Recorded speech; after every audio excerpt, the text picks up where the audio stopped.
तो फिल्म की शुरुआत में हम जंगलों के बीच एक ईश नामी आदमी को देखते हैं।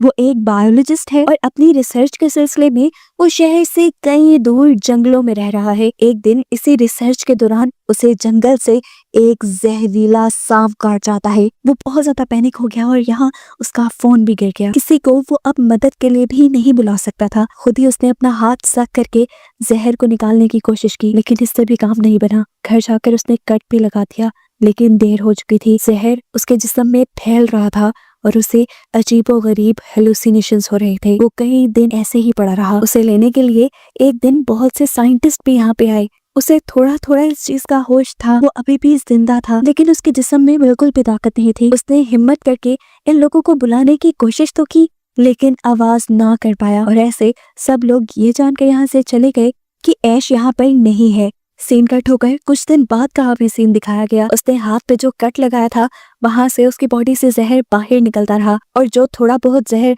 उसके दिमाग पे असर कर गया था, वो भी अब ठीक होने लगा था। बस उसे थोड़े बहुत हेलुसिनेशंस होते थे। होश में आने पर उसने फौरन शहर के हॉस्पिटल जाने का फैसला किया, अपनी गाड़ी साफ की और शहर की तरफ निकल गया। लेकिन एक अजीब चीज जो वो नोटिस कर रहा था, सड़कों पर कोई गाड़ी नहीं थी। और जब वो शहर पर पहुंचा तो वहाँ कोई इंसान जिंदा नजर नहीं आया उसे। सभी बिल्डिंग्स खाली पड़ी थी। ये देखकर वो पैनिक हो गया। यहाँ पर एक पेंडेमिक यानी एक वबा फैली थी। ये वबा इतनी खतरनाक थी कि इसने चंद ही दिनों में सारी की सारी आबादी को मार डाला। इश्क क्योंकि एक बायोलॉजिस्ट था, वो समझ गया कि काफी दिन वो आबादी से दूर रहा, इसीलिए इस बीमारी ने उसके ऊपर हमला नहीं किया और वो सरवाइव कर गया। जाहिर सी बात है, आबादी खत्म हो गई है तो ना कोई हुकूमत रही है और ना ही यहाँ कोई भी किसी भी चीज का मालिक रहा है। इसको यहाँ फौरन अपने पेरेंट्स का ख्याल आया। तेजी से वो गाड़ी घुमाते हुए जब घर गया तो उसने देखा कि उसके पेरेंट्स कई दिनों से मरे हुए थे और उनकी बॉडीज की हालत भी बहुत ज्यादा खराब थी। वो बहुत रोया, लेकिन फिर उसने हिम्मत पकड़ी और अपने ही घर के बाहर उसने कब्र खोदकर उनकी बॉडीज को दफन कर दिया। सुबह उठकर भी उसने पूरा शहर देखा, कोई और सर्वाइवर जिंदा नहीं था। ये बात सोचते ही उसने फैसला किया कि वो एक दूसरे शहर जाएगा। उसने लॉस वेगस जाने का डिसाइड किया। कुछ जरूरत का सामान और गन लेते हुए वो निकल गया, लेकिन ब्रिज जो लॉस वेगस की तरफ जाता था वो भी सील था। उसे बहुत गुस्सा आया और लंबा रास्ता लेकर जैसे ही वो लॉस वेगस पहुंचा तो देखा कि यहाँ पे भी सभी लोग मारे गए। मॉल्स, बड़े बड़े होटल्स, कैसीनोस सब खाली थे। थक हार कर वो एक होटल में चला जाता है, वहाँ रात गुजारता है और महंगी चीजें एंजॉय करता है, क्योंकि अब ये सब कुछ उसके लिए फ्री था। वो अपनी उम्मीद खो चुका था कि उसे कोई मिलेगा, लेकिन लकीली अगले ही रात उसे दो लोग मिले। ये दोनों ही सरवाइव कर गए थे उस बीमारी से। लड़की ने अपनी दुखिया कहानी बताई कि उसने अपनी फैमिली को वीडियो कॉल पे मरते देखा है और अब उसे जीने की कोई उम्मीद नहीं, जबकि ये आदमी भी मरना ही चाहता था, क्योंकि ऐसी अकेली दुनिया में वो सरवाइव नहीं कर सकता था। आज रात के लिए ये लोग भी इश्क के साथ स्टे करते हैं, लेकिन सुबह होने पर इन लोगों के इरादे इश्क को खतरनाक लगे। उस आदमी के पास एक गन थी और वो तीनों को मारने का इरादा रखता था ताकि तीनों की मौत आसान हो जाए, लेकिन इश्क को जीना था, इसलिए वो उठकर वहां से बाहर निकल गया और पीछे उसे गोलियां चलने की आवाजें सुनाई थी। यानी उन दोनों ने अपनी जान ले ली थी। इस हादसे ने उसे और भी ज्यादा तोड़ दिया था। उसे शिद्दत से एहसास हो रहा था कि अब वो पूरी दुनिया में अकेला ही रह गया है। तेज गाड़ी चलाते हुए वो अपने घर वापस लौट आया। रास्ते में उसकी गाड़ी के सामने एक डॉग भी आ गया था। वो डॉग भी बिल्कुल इश्क की तरह अकेला था। इश्क ने इसे अपना साथी बना लिया और उसे जीने की एक नई उम्मीद मिली। इसने एक नई सिरे से अपनी लाइफ गुजारना शुरू की। सर्वाइवल की किताबें पढ़ना शुरू। खाने पीने की तो यहाँ कोई कमी नहीं थी, कमाने की अब जरूरत भी नहीं थी। रोज काम करने के वक्त वो पूरे टाउन में घूमता था इस उम्मीद से कि शायद उन्हें कोई सर्वाइवर मिल जाए, लेकिन हर रोज वो ना उम्मीद लौटता था। एक दिन वो जब चाय पीते हुए अपने डॉग के साथ विंडो के पास खड़ा था तो तभी उसका डॉग अचानक से भौंकने लगा, क्योंकि उसे किसी इंसान के होने का पता चला था। दूर एक घर में से धुआं निकल रहा था। साफ मतलब था कि वहाँ पे कोई इंसान हो सकता है। फौरन उसने गाड़ी निकाली और उस घर की तरफ बढ़ गया जहाँ से धुआं दिखाई दे रहा था। किस्मत से वहाँ पे एक लड़की थी जो उसे देखकर तो डर गई। इसने उसे यकीन दिलाया कि वो उसे नुकसान पहुंचाने नहीं आया, वो खुद भी एक अकेला इंसान है और किसी दूसरे सर्वाइवर की तलाश कर रहा है। ये बात सुनकर उस लड़की ने उसे अपने घर आने की इजाजत दे दी। इस लड़की का नाम था एमा। इन दोनों की बातों से हमें पता चलता है कि उस पेंडेमिक को लगभग 1 साल गुजर चुका है। एमा और इश दोनों ने ही इस पूरे 1 साल में उन दोनों के अलावा किसी दूसरे सर्वाइवर को नहीं देखा। ये दोनों खुश थे कि उन्हें एक दूसरे का साथ मिल गया, नहीं तो अकेले जिंदगी गुजारना बहुत ज्यादा मुश्किल हो रही थी। ये लोग डिप्रेशन में जा रहे थे क्योंकि इंसान सोसाइटी में रहने का आदी है। अकेले रहकर उनकी दिमागी हालत काफी हद तक खराब हो चुकी थी। इन दोनों ने फैसला किया कि ये दोनों एक साथ ईश के घर पे रहेंगे, क्योंकि ईश के घर के बहुत पास जनरल स्टोर भी था जहाँ पर खाने की सप्लाईज थी, और ईश ने वैसे भी अपने घर पे बहुत सारी चीजें स्टोर भी की हुई थी जिनसे इनका जीना आसान हो सकता था। एमा भी ईश के घर आ जाती है। यहाँ पर जब ये दोनों एक साथ रहना शुरू करते हैं तो इनकी जिंदगी पहले से काफी बेहतर हो चुकी थी। एमा ईश का काफी सारे कामों में साथ देती है, वो ईश का हुलिया ठीक करती है, और साथ ही साथ ये लोग ईश के घर की रेनोवेशन भी स्टार्ट कर देते हैं, क्योंकि ईश ने इस पूरे 1 साल में अपने घर पर ध्यान नहीं दिया था। एक साथ काम करने के लिए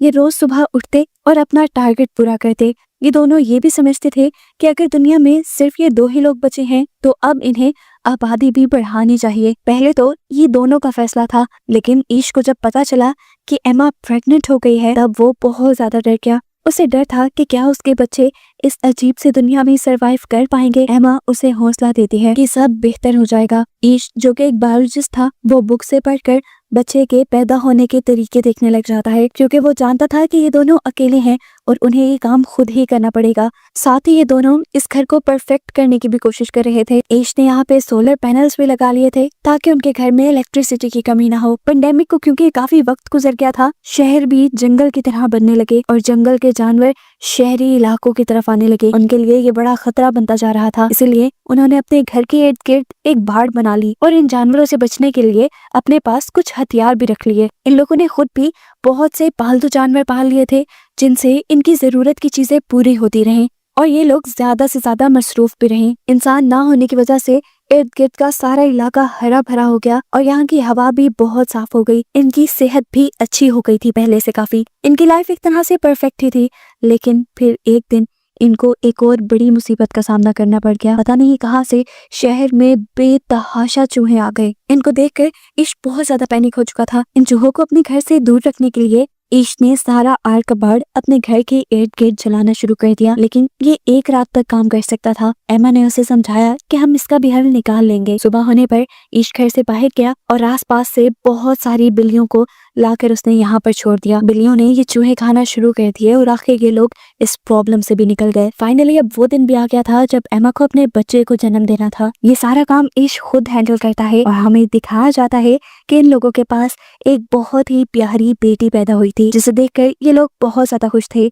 जीने की एक नई उम्मीद जो मिल गई थी इन्हें। इसके बाद ये लोग अब सड़कों पर जाकर अपने घर का एड्रेस लिखाते हैं, इस उम्मीद में कि अगर कोई सर्वाइवर यहाँ तक आए तो वो उनके घर पहुंच जाए खाना और पानी के लिए। देखते ही देखते 6 साल और गुजर गए। ईश किसी काम के लिए जंगल की तरफ बढ़ रहा था कि अचानक उसकी कार के सामने एक जंगली जानवर आ गया। डरकर ईश बाहर निकला तो उसने जानवर को देखा। वो अभी जिंदा था, दर्द में तड़प रहा था, इसलिए ईश ने उसकी मुश्किल आसान की और उसे शूट करके मार डाला। ये सब दूर खड़ी एक लड़की देख रही थी। गन की आवाज सुनकर वो घबराकर जंगल के अंदर भागने लगी। ईश ने भी उसे भागता देख लिया और वो फौरन उसके पीछे भागा उसे पकड़ने के लिए। इस लड़की को लग रहा था कि ईश उसे नुकसान पहुंचाएगा, लेकिन ईश ऐसा नहीं था। वो लोग तो खुद सर्वाइवर्स को ढूंढ रहे थे। वो जब इस भूखी लड़की को एक सेब खाने को देता है तो ये लड़की समझ जाती है कि ईश बुरा नहीं है। ईश उसे अपने साथ घर लाना चाहता था, लेकिन ये लड़की उसके साथ गाड़ी में नहीं बैठी बल्कि पीछे ट्रंक में बैठ गई। घर आने पर भी देखने को मिला कि वो लड़की ट्रंक से निकलने को तैयार ही नहीं थी। घर पर हमें देखने को मिला कि इतने सालों में ईश और एमा के 2 बच्चे हो चुके थे और अब उनके पास एक तीसरा बच्चा भी पैदा होने वाला था। इन्होंने जो पूरे टाउन में अपना एड्रेस लिखा था उसे देखते हुए 2 और सर्वाइवर इनके साथ रहने आ गए थे, जिनका नाम था जॉर्ज और मरीना। और अब पिछले 1 साल से ये लोग ईश और एमा के साथ ही रह रहे थे, क्योंकि यहाँ पर किसी चीज की कमी नहीं थी। खैर, ईश जिस लड़की को जंगल से लेकर आया था वो लड़की अभी भी ट्रक से बाहर नहीं निकली थी। पूरी रात भी उसने ट्रक में ही गुजार दी। मरीना सुबह होने पर जब उसे खाना देने आई तो घबरा कर उसने खाना भी दूर फेंक दिया। तब मरीना ने उसे काम डाउन किया और अपनी कहानी सुनाई कि वो और जॉर्ज काफी महीनों से इस अकेले दुनिया में भटक रहे थे। उन्हें ईश और एमा का एड्रेस मिला और वो उन्हीं के साथ रहने लग गए। उसने बताया कि ये दोनों बहुत अच्छी हैं और यहाँ पे किसी चीज की कमी नहीं। उसकी ये बातें सुनकर ये लड़की थोड़ा काम डाउन होती है और इनके साथ घुलने मिलने लग जाती है। लेकिन अजीब बात थी, उस लड़की ने ना तो ज्यादा बात की थी अभी तक और ना ही उसने अपना नाम बताया था। मरीना एक दिन उसका सामान देखती है तो उसमें अजीबोगरीब ड्राइंग्स उसे दिखाई देती हैं। साथ ही उसे एक लेटर में इस बच्चे का नाम ईवी पता चलता है। उस लेटर में लिखा था कि इस पेंडेमिक के दौरान उसके डैड ने उसके साथ ज्यादती कर दी थी, जिसकी वजह से अब वो अपने सामने आने वाले हर इंसान से डरती है। ये लेटर उसकी मॉम ने लिखा था, जिसमें वो चाहती थी कि ईवी जिसके भी पास जाए वो उसका ख्याल रखे, क्योंकि उसकी मॉम खुद ही मरने वाली थी। ये बात जानकर सभी ईवी का पहले से ज्यादा ध्यान रखने लग जाते हैं। इसी रात एमा को तीसरा बच्चा पैदा होता है, जिसकी वजह से ये लोग बहुत ज्यादा खुश हो जाते हैं। 1 साल ऐसे ही गुजर जाता है। एक दिन उन्हें अपने एरिया में किसी के आने की खबर मिलती है। सभी लोग डर जाते हैं। छोटे बच्चों को अंदर भेजकर सभी बड़े लोग गन्स लेकर बाहर निकलते हैं चेक करने के लिए कि यहाँ पर कौन आया है। इन्हें पता चलता है कि ये एक और सर्वाइवर्स का ग्रुप था, जिसमें टोटल 4 लोग थे। ये लोग भी ईश और एमा का एड्रेस देखते हुए यहाँ पहुंचे थे। इसमें एक डॉक्टर थी मोली, जिन्होंने इन सबको बताया कि इतने सालों में वो सिर्फ इन 4 जिंदा इंसानों से मिल पाई है और उसके बाद वो अब ईश की फैमिली से मिल रही है। इनके हुलिया और बातों से लग रहा था कि ये लोग नुकसान नहीं पहुंचाएंगे किसी को भी, इसीलिए ईश और एमा इन्हें भी अपनी फैमिली में शामिल कर लेते हैं। वैसे भी यहाँ चीजों की तो कोई कमी है ही नहीं।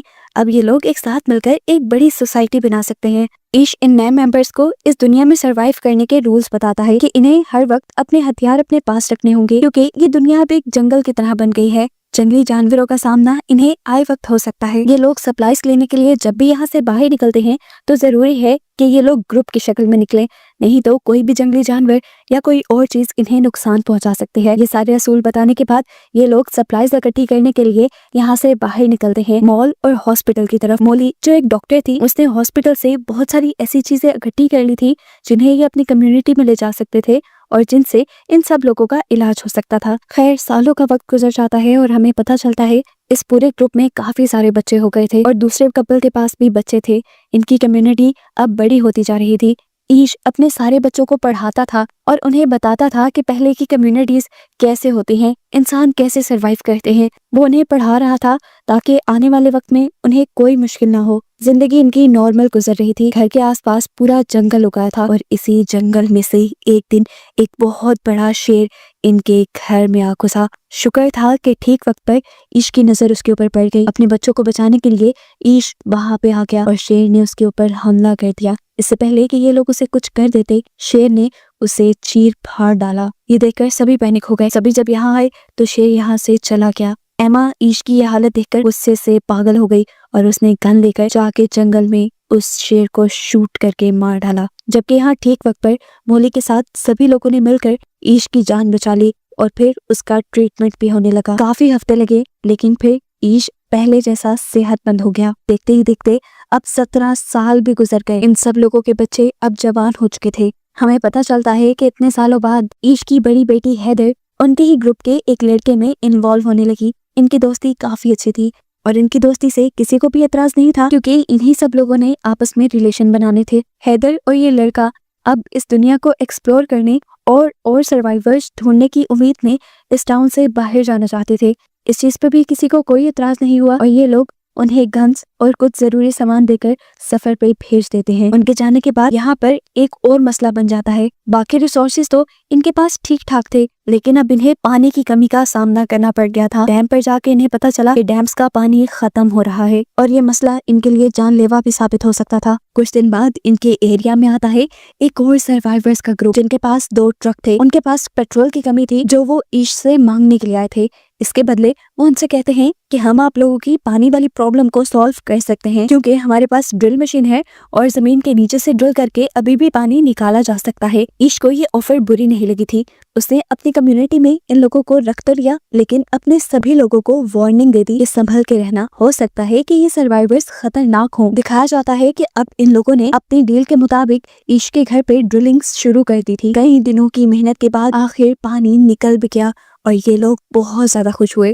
डील पूरी हो चुकी थी। ईश के लोगों ने भी इन्हें ऑयल दे दिया और आज रात इन्होंने सेलिब्रेट किया। सुबह होते ही इन लोगों को यहाँ से निकल जाना था। ईश ने नोटिस किया कि उस ग्रुप का लीडर चार्ली बड़े ही मशकूक अंदाज में रात के वक्त उनके एक कमरे से निकल रहा था और बाहर उसका एक बंदा पहरा दे रहा था। उसने जब जाके देखा तो पता चला उसने ईवी को टॉर्चर किया था। ईश ने जल्दी से ये बात अपनी पूरी कम्युनिटी को बताई। ये बात सच में खतरनाक थी। ईवे ने बताया कि वो कह रहा था कि अब वो यहाँ से कहीं नहीं जाएगा क्योंकि यहाँ पर सप्लाईज काफी ज्यादा हैं और उसके पास बहुत सारी गन्स भी हैं। ये जानकर सभी लोग घबरा जाते हैं और ईश को लगता है कि अब उन्हें चार्ली को मारना चाहिए। अगर उन्होंने चार्ली को ना मारा तो वो उनकी इस पूरी कम्युनिटी को मार देंगे जो इतने सालों बाद बनी है। चार्ली को मारने के हक में तो सारे थे, लेकिन कुछ का ख्याल था कि अभी इस दुनिया में बहुत कम लोग बचे हैं। अगर उन्होंने चार्ली को मार दिया तो ये आबादी में बहुत बड़ी कमी नजर आएगी। तब ईश उनसे कहता है कि अगर हमने चार्ली को ना मारा तो हम लोग भी मारे जाएंगे। अब ये लोग एक प्लान बनाते हैं और बाहर निकलकर चारों तरफ से चार्ली को घेर लेते हैं। इससे पहले कि चार्ली कुछ कहता, ईश ने एक कुल्हाड़े से उसकी जान ले ली और उसके बाद उसे दफन कर दिया। ये सब करने के बाद उसे बहुत ज्यादा बुरा लग रहा था। उसने पहली मर्तबा किसी को मारा था, वो भी अपने सर्वाइवल के लिए। वो जानता था कि ये गलत काम नहीं, उसने अपनी कम्युनिटी को बचाने के लिए ये सब किया, लेकिन फिर भी वो दुखी था। सुबह होने पर ये लोग चार्ली के ग्रुप को बताते हैं कि इन्होंने इनके ग्रुप लीडर चार्ली को मार दिया है क्योंकि उसने इनकी कम्युनिटी की एक लड़की को टॉर्चर किया था। चार्ली की मौत का सुनकर चार्ली के पूरे ग्रुप को ज्यादा बुरा नहीं लगा और कुछ ने तो ये भी बताया कि चार्ली अपने लीडर होने का फायदा उठाता था। उसने अपने ग्रुप की लड़कियों को भी टॉर्चर किया था, इसीलिए सारे लोग उसके मरने से खुश ही थे सिवाय उसके एक दोस्त के जो इनके ऊपर खूब चिल्लाता है। ईश अब चार्ली के पूरे ग्रुप से कहता है, हमारे पास किसी चीज की कमी नहीं, आप सब लोग यहाँ सुकून से रह सकते हैं, लेकिन ये लड़का नहीं, क्योंकि इसमें से मुझे चार्ली जैसी ही बू आ रही है। ये हमारे लिए खतरा साबित हो सकता है। सब लोगों की एक जैसी राय लेकर सजा के तौर पे ये लोग चार्ली के दोस्त को अपनी कम्युनिटी से बाहर निकाल देते हैं। पहले तो ये लड़का निकल गया, लेकिन जब उसे एहसास हुआ कि वो बाहर की कम्युनिटी में अकेला सरवाइव नहीं कर पाएगा तो वो वापस पे आया, लेकिन ईश ने अपनी कम्युनिटी की सिक्योरिटी के लिए उसे कबूल नहीं किया। देखने को मिला कि कम्युनिटी के सभी बच्चे पुरानी ही रिसर्च से एक प्लेन बनाने की कोशिश कर रहे थे। वो जानते थे कि कुछ ही दिनों में वो इसे परफेक्टली बना भी लेंगे, लेकिन उससे पहले ही इनकी कम्युनिटी को एक और बड़ी मुसीबत का सामना करना पड़ गया। कम्युनिटी के बहुत से लोग उसी वायरस से इन्फेक्टेड हो गए जो वायरस आज से 20 साल पहले फैला था, जिनसे पहले ये सारे सर्वाइवर्स किसी न किसी तरह इम्यून हो गए थे। मोले के पास काफी सारी मेडिसिन थी जिसकी वजह से उसने इन सबका इलाज तो किया, लेकिन ईश का बेटा वो बहुत ज्यादा बीमार था। उसकी इतनी ज्यादा खराब हालत की वजह से पूरी ही कम्युनिटी परेशान थी। इसी परेशानी में हम देखते हैं कि ईश की बड़ी बेटी अकेले वापस घर लौटती है।